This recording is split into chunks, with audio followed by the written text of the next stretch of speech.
Hi, Coyotes fans. Welcome into another episode of the One-on-One podcast. I'm your host, Luke Lapinski, and we are joined by Coyotes forward Michael Bunting. Michael, first of all, thanks for being on the show today. How are you enjoying, I guess it's not a full season in the NHL, but really kind of your breakout at the NHL level? Yeah, thanks for having me. So far it's been a crazy start for sure with this opportunity I'm getting to play with the Coyotes. And yeah, I'm just trying to take it day by day, and hopefully, I can stick around here for years to come. Nothing like breaking into the league. I know you played 5 games a few years ago, but now 12 games, 7 goals already in these 12 games, breaking in right in the middle of a playoff race though too, right? Yeah, these games mean a lot. And, if I can contribute anyway, even, off the score sheet or even on the score sheet, that's what I'm trying to do day in, day out with these guys. So hopefully we can, get back on the winning side and get that playoff push going. What has the path been like for you specifically this season? Because, it is so strange with some of the AHL kind of off for a little bit, the taxi squad and everything. It's a very different path to break in 2021. Yeah, this year has been crazy, coming into camp. I forget when camp was even. It was in January. It felt so long ago, but it wasn't that long ago if you think about it. But yeah, not knowing if you're going to go to the taxi squad or if you're going down to the AHL. And what I think going down to the AHL helped me a lot because I got to play games and I got to get my game legs back under me, and going down there was great with the coaching staff, which John Slaney and Steve Poffan. They were unbelievable with me. And, I was fortunate to have a hot start down there and, get noticed by the Coyotes and come back up here fairly quick. What has it been like, being on this team? There's quite a few guys that have played in Tucson. So there's that good organizational depth. And also I would imagine there's some familiarity when you break in. Obviously seeing those guys that I have played with in the past years down there, like Conor, Garland and Christian Fisher, and then coming up, getting called up with Lane Peterson is, he's one of my best friends on the team down in Tucson. So, getting called up with him has been great. And, I think he's been playing unbelievable since he's been called up as well. So, it's been pretty cool. And it's nice to see familiar faces that, you're not too nervous when you're playing in those games because, you have played with these guys before. And then you can tell yourself that you do belong in this league because you're with familiar faces. You showed you belong in this league. One of the last time you guys played LA had a hat trick against the Kings. That's pretty early in your career. There's some great players that went hundreds and hundreds of games without ever getting a hat trick. You get one very early in your career. What is that feeling like? That was an unbelievable night for me. It was great that we got the win as well. I had a lot of text messages after that game just from old friends, family, old teammates. Everyone was pretty excited for me. So that was a pretty cool experience. And yeah, we're going back there on Saturday. So hopefully, we can get the win again and maybe I can produce another hat trick. No, I'm kidding. But, exactly. Just take it day by day.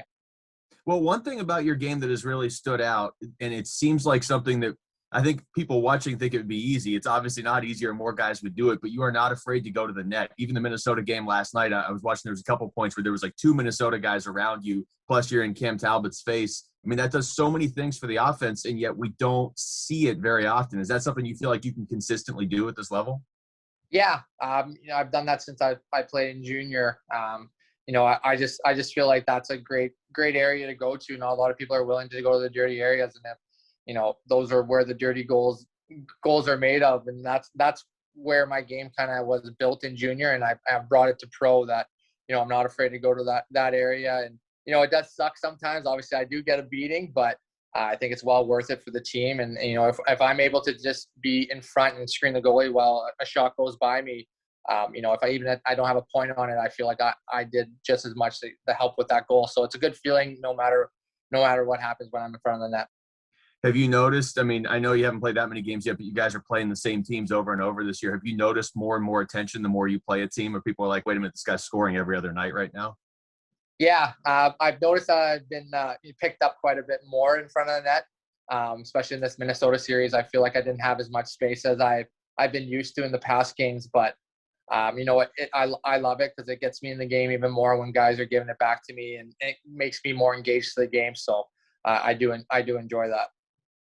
When you are in front of the net like that, what are you looking for as far as a shot from the point? And are there guys on this team where you're like, man, I don't want to stand in front of his shot? Yeah, obviously, some of the D on our team, especially Chicky Chikrin has as a bomb back there. So yeah, I'm basically thinking in my head, well, hopefully it doesn't hit me, but yeah, I just try to get in front of the net, try to screen the goalie, and if it hits me and goes in, that's great. But if I'm able to get in the goalie's way and it just goes right by me, that's even better. So. What is it about Chychrun? We're seeing him. I mean, he was really good last year, but offensively, just a huge breakout for him this year. What is it about his shot that is so deceptive, and it seems to get in and on goal most of the time now? Yeah, he has such a quick release with it, as you've seen in many of his goals. I think one of his goals was against Minnesota in Minnesota. I was in front of the net there, actually to the side, and it whizzed by my face and went top corner, and I was like, wow, that was quite the shot. So yeah, his shot is quick, it's release, and it's hard. It's really hard. So that's why he's having so much success with it. These last 5 games, it's a weird stat. You guys have outshot the opposition by 160 to 112. I promise that's the only stat I'll have on the podcast. Not getting the results you want overall. I think you're 1-4 in that stretch. But as a team, when you look at that and you see the chances, I mean, the game against Minnesota last night, you had twice as many shot attempts as them. How do you look at a game like that and then move forward and say, I don't really want to change the stuff that's working here? You know what, we're obviously getting chances, and if we weren't getting chances, that's when you start worrying, and we are getting chances, we are getting shots at the net. So I think it's just a matter of time until those are going to go by the goalie, and we're going to start having success on the score sheet. So I think we played really well last night, and obviously Talbot stood on his head, and that's just how hockey goes sometimes. But I think we can build off that, and go into Saturday's night game, and we play that same way. I can't see how us losing again is possible. So hopefully we can stick to that and have some success. You got 9 games left here. You're still in a playoff spot right now, so it's still all in front of you. You've got 3 against LA, 4 against San Jose, and 2 against Vegas. Specifically with LA, because that's who's coming up on Saturday. There is a long-standing rivalry between these two teams. And I've talked to guys in the past that are like, yeah, we even noticed it at the AHL level. Is that still there? Maybe it's not what it was 6, 7, 8 years ago, but is it still there? Oh, yeah, especially in the American League. Obviously, I have more experience down there with Ontario. And, yeah, we played them 8 times when I'm in the AHL. And, yeah, we hate one another. But, yeah, I can tell when I've been up here just for those 2 games that, it is a high-paced game and it's very physical. So those games are my favorite kind of games. That's what I wake up in the morning and I can't wait to play those kind of games. So I'm looking forward to these next few games against them in the home stretch that we have coming up. A lot of us broadcasters up in the booth have kind of looked and been like, Michael Bunting looks like he plays the sort of game that Rick Tocchet would look for from a player. Like that's kind of the way Rick Tocchet played in some ways, in a different era and everything. But what's it like playing for Coach Tocchet? Obviously, he's won a couple Stanley Cups being behind the bench as well for Pittsburgh, so he knows what it takes to win. And obviously, his resume on the ice when he used to play shows for itself. He has over 1,000 games. He's put up great numbers, and he wasn't afraid to get dirty and go to those dirty areas and mix things up. So, he's a great coach, and he's been great to me since I've been able to come up here. One of the guys, too, there's sort of some similarities between when Conor Garland broke in a couple years ago. It was kind of like there were some injuries. They needed somebody, and then he just never left, obviously. Your games aren't completely identical, but like you said, you know him pretty well. When he first broke in, he went to the net a lot, too. It sounds like maybe that's a little more natural for you. But do you see similarities of, like, the Coyotes needed somebody to kind of give them a jolt, and you have done that? Yeah. Obviously, G did an unbelievable job when he, got called up a couple of years ago, and he's never came back. So, if I can mirror that and do the exact same thing that he did, that would be great. Because, obviously I don't plan on ever playing the AHL again.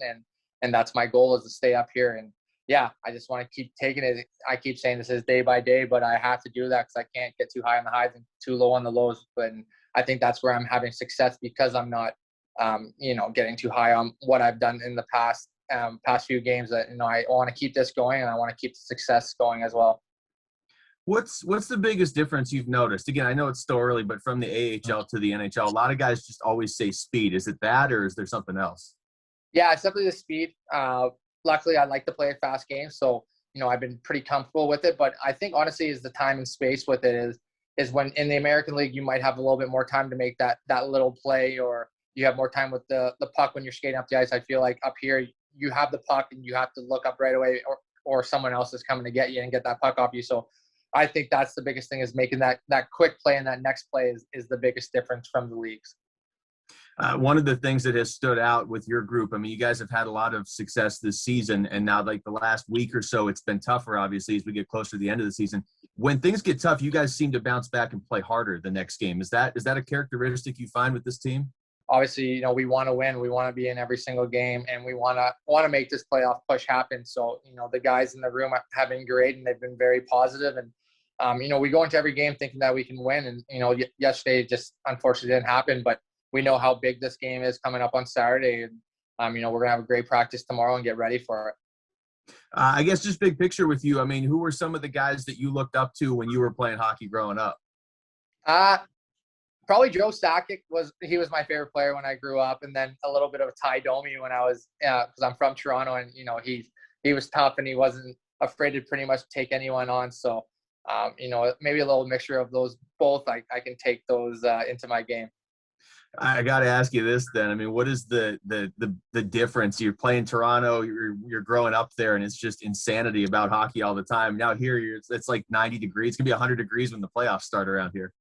Yeah, I know. I'm going to practices with shorts and a t-shirt, and I've loved that since I've gotten here. That's been my favorite thing, and I've always sent text messages or photos of the weather to my family back at home and friends, and just kind of laughing at them. And like, for example, yesterday it snowed back home in Toronto, and yesterday I think it was in high 80s, 90s here. So I've been laughing at them ever since I've gotten here. Have you do you golf? Have you adjusted to some of the hobbies that people tend to have around here? You kind of have to golf if you play hockey, don't you? Yeah, obviously I didn't golf as much back then, but now since I've been in Arizona, I've been trying to golf a lot more and get my game a little bit better. But yeah, I'm definitely better than all my buddies back at home. But the guys on the hockey team, they still kill me. Who's the guy on the Coyotes who's the best golfer, you think?